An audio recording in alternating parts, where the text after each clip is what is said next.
Pre nekoliko dana izašla tvoja pesma na našem kanalu. Kako si zadovoljna reakcijama publike? Zadovoljna sam nastupom i zadovoljna sam kako prolazi pesma i vidim da je ljudi pevaju i vole, tako da eto. Reci mi, da li je postala neka doza rizika kada si se odlučila da izbaciš takvu pesmu? Pa doza rizika ne, zato što ja sam tip koji uvek eksperimentiše i voli da eksperimentiše i u pesme i možda ljudi očekuju da više pevam u pesama, ali želim da eksperimentišem i želim da radim svašta nešto od pesme, tako da eto ja i Darko smo radili ovu pesmu koja se nadam da se ljudima sviđa.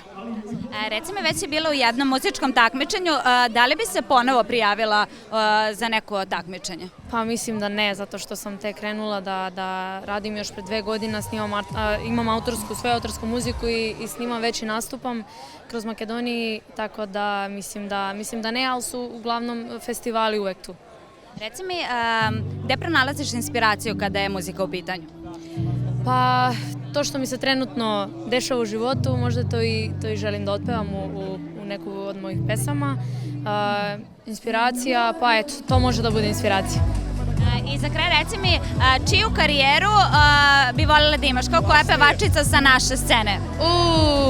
Pa, ajde da izdvojim Mariju Šerifović, zato što njene pesme pevam još od malena i kad sam krenula da pevam, prva pesma koja sam otpevala je bila Marija Šerifović i Bol do ludila more pelina, tako da eto možda Marija Šerifović, ali bi ipak bila Antonija.